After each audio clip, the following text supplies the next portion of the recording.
नमस्कार दोस्तों। आशा है आप लोग स्वस्थ होंगे, प्रसन्न होंगे, मस्त होंगे, बेस्ट होंगे।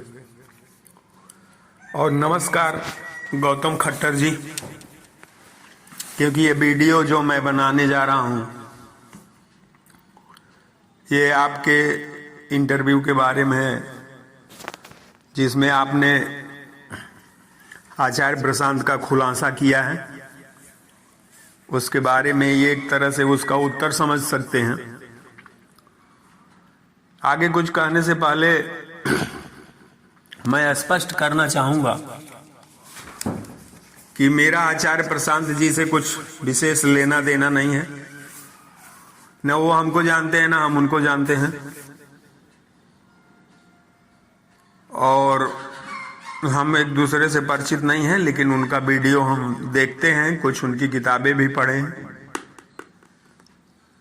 और एक डिस्क्लेमर करना चाहता हूं कि मेरा मकसद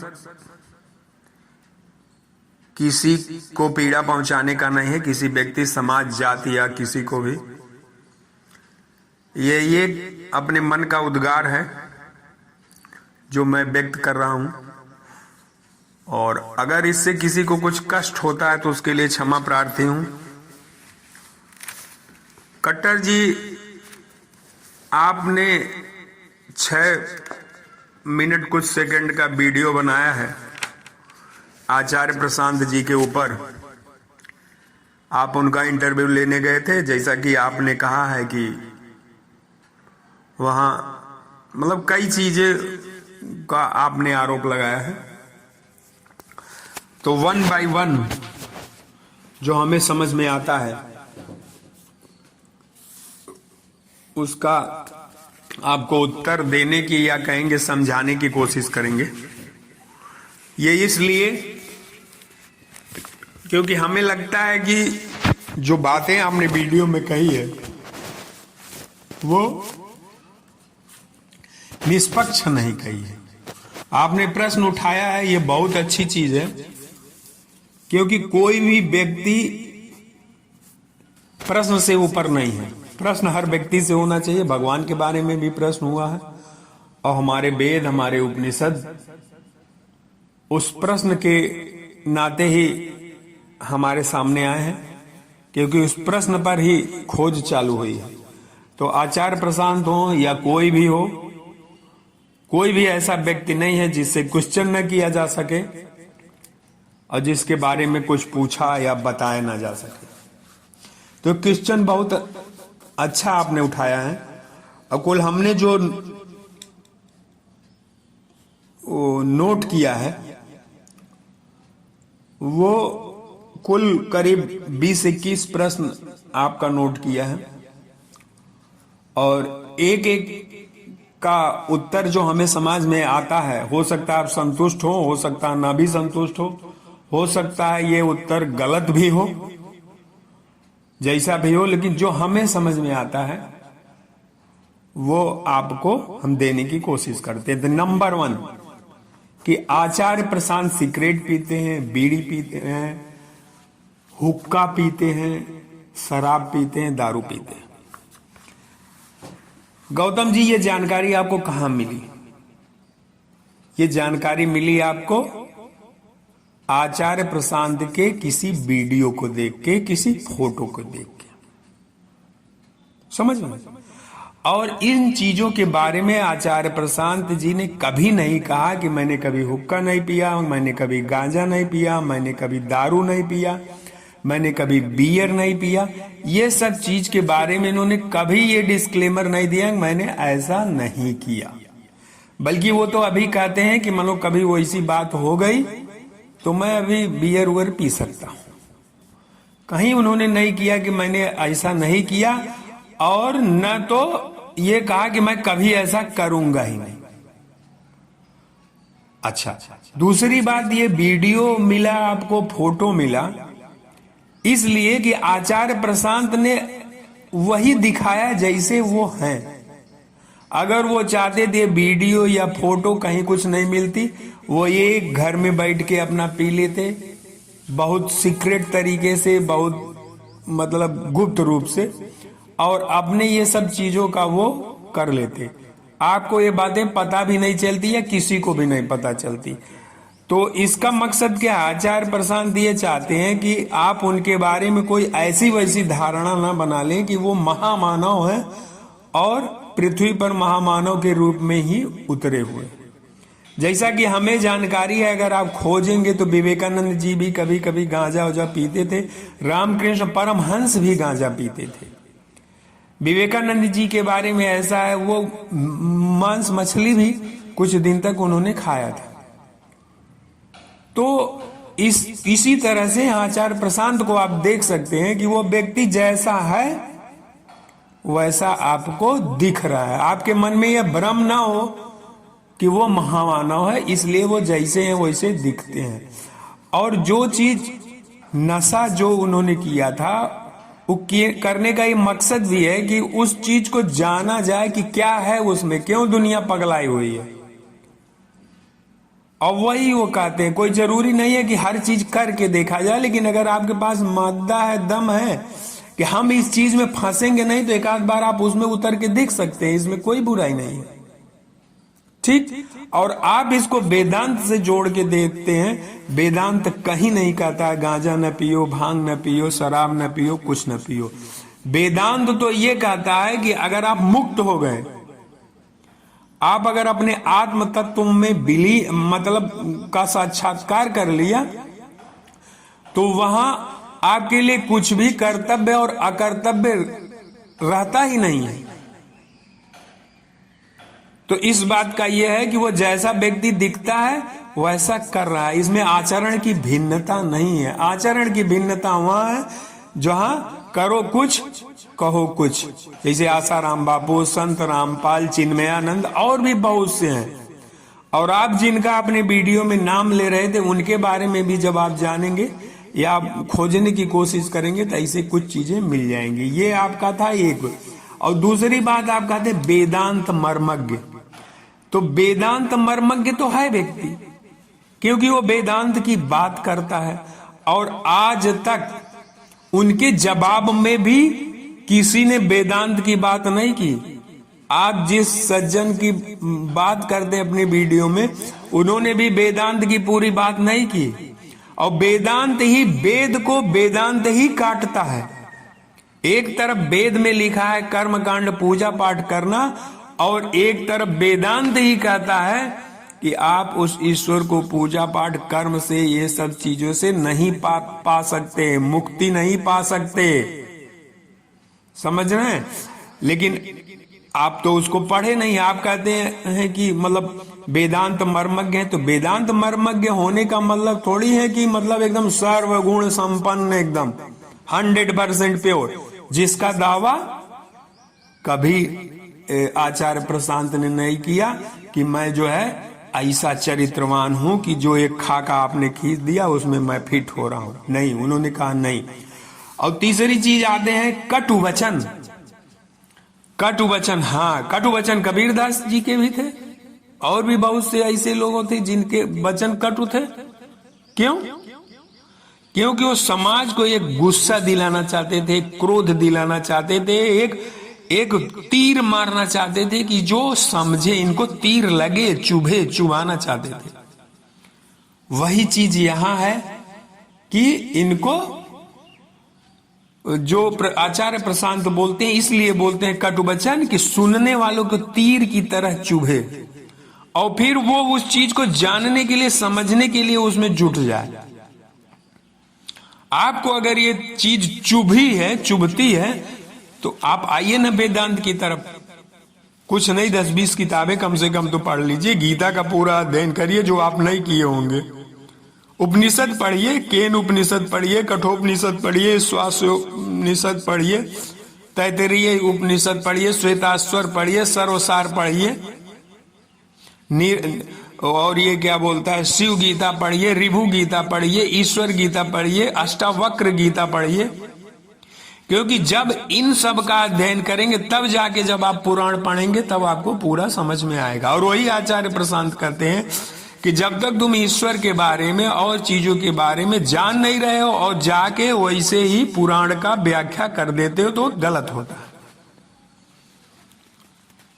तो ये तो मर्मज्ञ या कटुवचन की बात होती है। आपको भी जब पता चल जाएंगी कि बहुत चीजें जो गलत हो रही है, जैसे भगवान शिव को लेके, शिवलिंग को लेके बहुत गलत चीजें प्रचारित हैं। लोग यहां तक कि कहते हैं कि शिवलिंग को नहीं छूना चाहिए, कि जो मतलब कि पार्वती जी नाराज हो जाती हैं। इस तरह की बातें क्यों आ रही? क्योंकि अज्ञानता है। शिव के बारे में हम जानते नहीं, शिवलिंग के बारे में जानते नहीं, और बनते हैं सनातन धर्मी। तो इस चीज को आप समझिए कि आप जो है पहले ये ऋभु गीता, शिव गीता, ईश्वर गीता और भी जितनी पुस्तकें हैं जो शिव का प्रतिनिधित्व करती हैं, परमात्मा का प्रतिनिधित्व करती हैं, इन सबको पहले पढ़ लीजिए और फिर भगवत गीता को पढ़िए। एक बार दो बार नहीं, 2 4 5 बार पढ़िए, फिर ये आपको समझ में आएगा कि क्या चीज है। और फिर चौथा इल्जाम आपने लगाया कि ढोंगी है। अरे भाई, अगर वो ढोंगी होता तो आप उसका वीडियो पाते क्या? ये सब पीते हुए, ये सब करते हुए। वो ढोंगी नहीं है, जैसा दिखता है वैसा ही बोलता है, वैसा ही कर रहा है व्यक्ति। मन में राम बगल में छुरी वाली बात नहीं है। आगे क्या कि वो सवाल लिख कर पूछता है, लिखवाते हैं।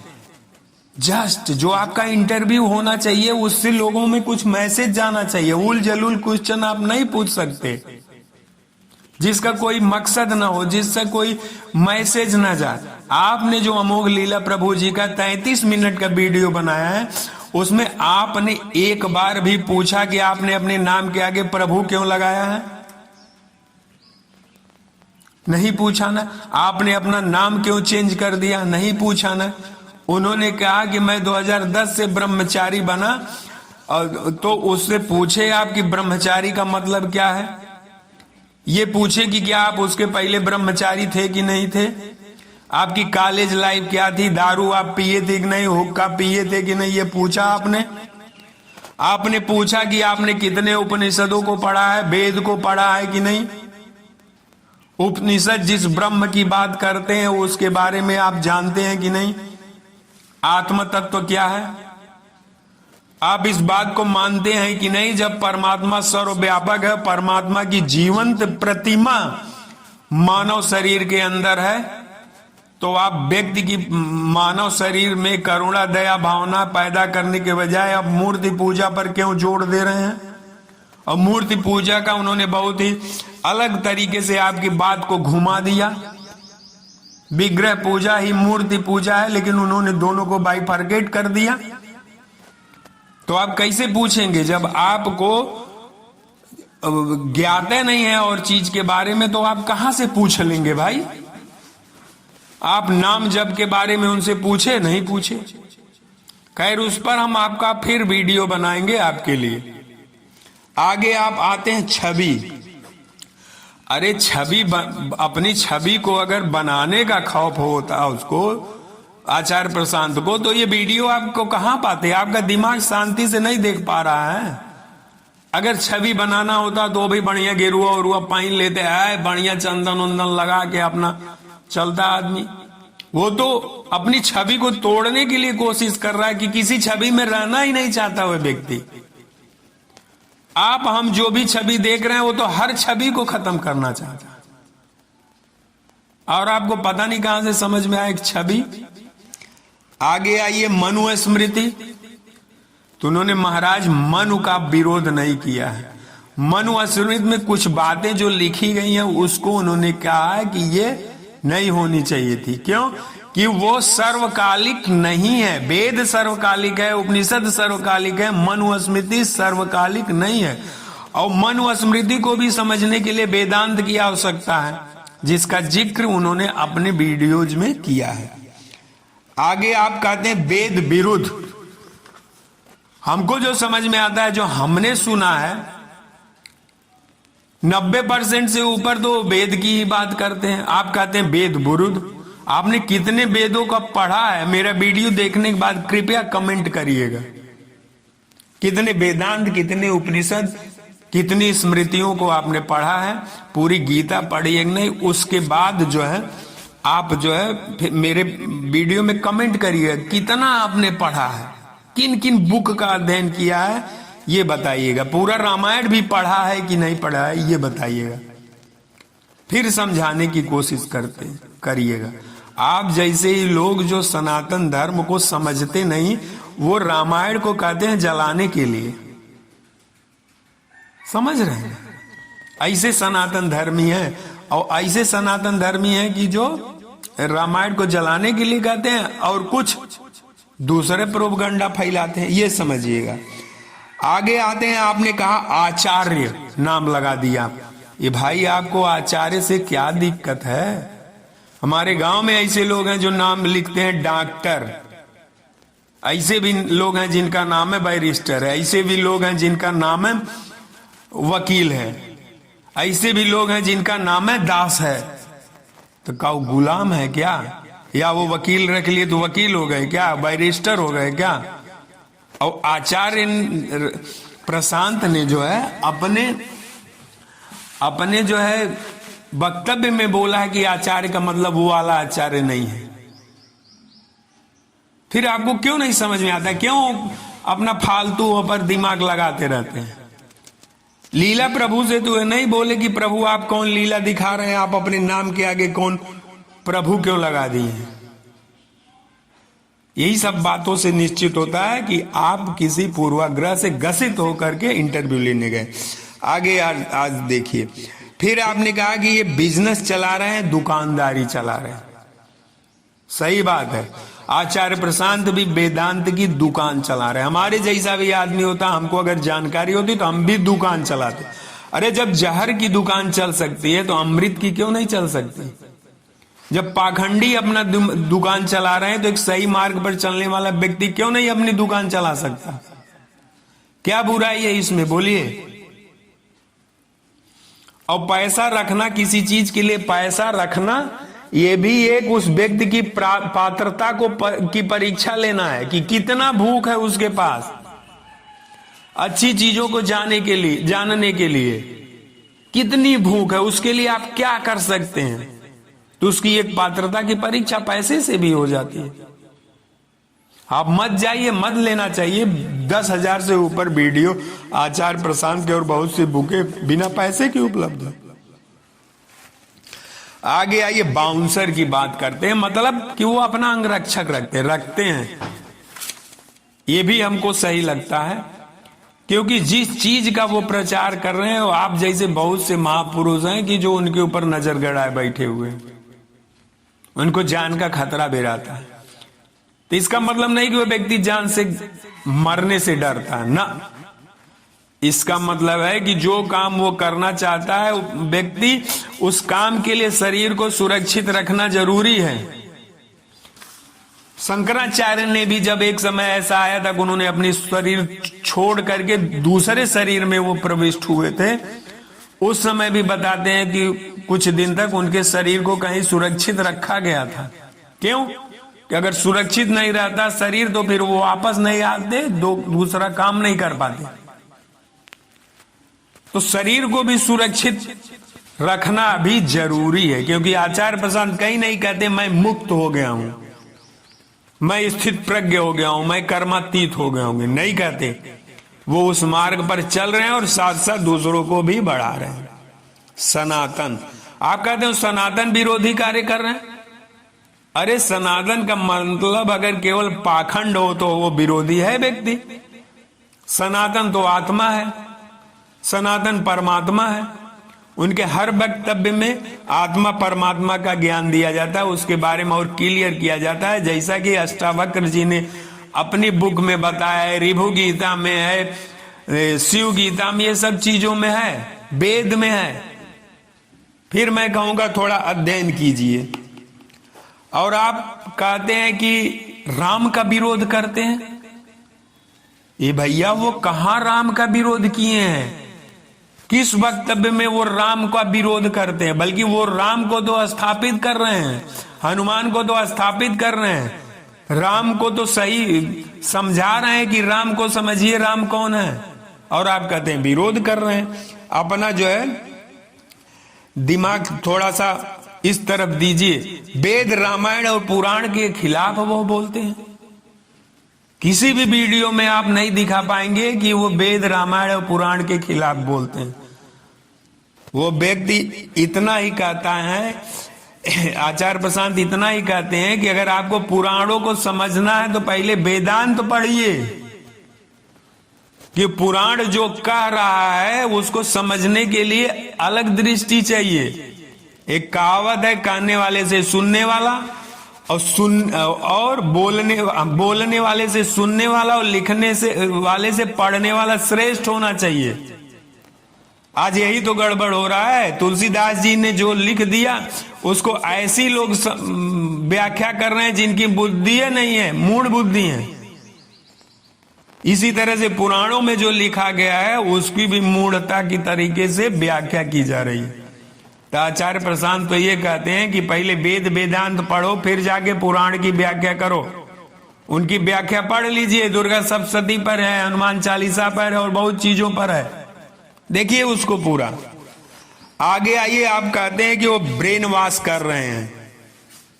ये भाई ब्रेन वॉश कर रहे हैं तो क्या गड़बड़ कर रहे हैं?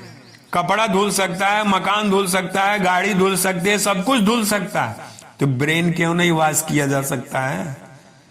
अगर ब्रेन में जन्म जन्मांतर का कचरा भरा हुआ है, समाज का कचरा भरा हुआ है, बहुत दिन से कचरा भरा हुआ, तो उसको सफाई करने में क्या दिक्कत है आपको? आगे आप कहते हैं कि अमोघ लीला प्रभु जी का हमने इंटरव्यू लिया है और वही बहुत से लोगों ने लिया कि इन्होंने लिख के क्वेश्चन नहीं दिया। क्यों देंगे भाई वो लिख के क्वेश्चन? जब उनका मकसद अपने इंटरव्यू से समाज कल्याण हो तब ना वो क्वेश्चन देंगे लिख के। आप तो ऐसे पूछे जा रहे हैं जिसके बारे में मैं थोड़ा सा पहले बोल चुका हूं, फिर नहीं बोलेंगे। फिर आप कहते हैं भयभीत हैं।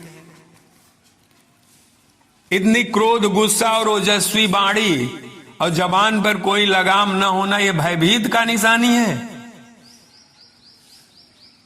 वो व्यक्ति अपने आप को छिपाता नहीं, जो मन में आया वो बोल रहा है, तो वो भयभीत की निशानी है कि निडरता की निशानी है? फिर आप कहते हैं ओशो। अरे ओशो बनने की नकल क्यों करेंगे आचार्य रजनीश? आचार्य रजनीश तो अपने वक्तव्यों में बहुत बार ओशो का कोट करते हैं, जीसस को कोट करते हैं। फिर आप कहते हैं कि मुसलमानों का, आप वीडियो तो देखिए, मुसलमानों के ऊपर भी होगा उनका, और धर्म पर तो किसी पर नहीं कोट करते हैं। और अगर पूरा वन टू ऑल पूरा विश्व में देखें कि सबसे ज्यादा बुराई पाखंड अगर घुसा है तो हिंदू धर्म में घुसा है। हम अगर अपने देश में झेल रहे हैं तो हिंदू धर्म को ज्यादा झेल रहे हैं, और धर्म से हमारा मतलब है क्या है?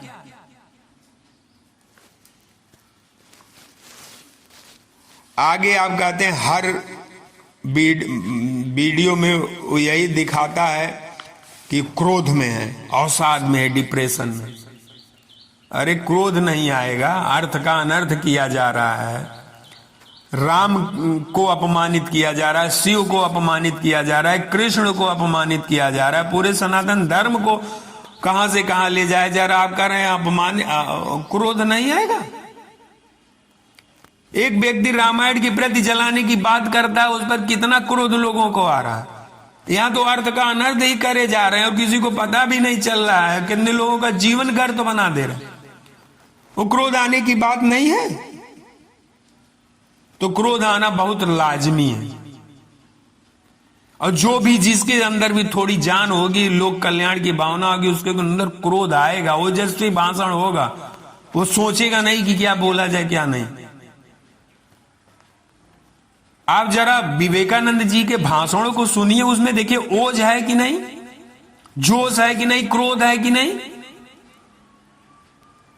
समझिए उसको। सुभाष चंद्र बोस के भाषण को सुनिएगा, उसमें क्रोध था कि नहीं था? कि शांति कर रहे थे? क्या वो अधार्मिक थे? कृष्ण जो उपदेश दे रहे हैं उसमें ओज है कि नहीं, क्रोध है कि नहीं? एक क्या वो कह रहे हैं कि अर्जुन ध्यान लगा के बैठ जाओ? बोलिए। इन चीजों को देखिए। यहां पर आपका सारा क्वेश्चन हमने कवर कर लिया है, बस एक क्वेश्चन और कवर करना है। पूछना है, कवर नहीं करना है। आप कहते हैं कि वहां जो उनका क्वेश्चन था उसको हमने रख दिया, हमने अपना क्वेश्चन पूछा था। लेकिन वीडियो में आप ये नहीं बताते हैं कि आपने क्या क्वेश्चन पूछा था, क्या उनकी तरफ से क्वेश्चन दिया गया था। ये दोनों बात का जिक्र आप नहीं करते महानुभाव। इससे क्या सिद्ध होता है? इससे यह सिद्ध होता है कि आप जो है निष्पक्ष नहीं है। और सबसे पहले तो आपको अपने बारे में अपने चैनल पर प्रकाशित करना था। अपना इंटरव्यू किसी से प्रकाशित करवाते, कब पैदा हुए, कहां गए, कहां पढ़ाई की, क्या धृष्टता किए, क्या अच्छी चीजें किए, इसके बारे में कभी आप अपना इंटरव्यू प्रकाशित करिए ना। दूसरों का तो बहुत इंटरव्यू ले रहे हैं, जिससे आपसे भी क्वेश्चन करने का किसी को मौका मिले। और अपने 6 मिनट की वीडियो में जिससे आप क्वेश्चन बोल रहे हैं वो तो खाली हूं करे चला जा रहा है। वो अगर आपसे पूछ लेता है कि भैया वो बताओ क्या क्वेश्चन किया था, तो आप बताते ना, लेकिन वो तो हूं आप सामने एक ठी काट का उल्लू बैठा लिया और हूं कर रहे हैं। समझ रहे हैं ना मेरी बात? तो कृपया आप अपने क्वेश्चन का जिक्र करिएगा कमेंट में। क्या क्वेश्चन आपने पूछा था और क्या उन्होंने लिख के दिया था पूछने के लिए, सारा जिक्र करिए ना। अधूरी बात क्यों करते हैं भाई गौतम खट्टर जी? अगर मेरी भाषा से, मेरी बात से आपको कोई कष्ट हुआ हो तो उसके लिए क्षमा प्रार्थी। और हमारे दर्शक हैं जो भी देखना चाह रहे हैं, जो भी देख रहे हैं, निष्पक्ष मूल्यांकन करिए। अगर मेरी बात में सच्चाई नहीं होगा तो गाली तक दीजिएगा मुझे कमेंट में, मैं सबको स्वीकार करूंगा। धन्यवाद, धन्यवाद, धन्यवाद।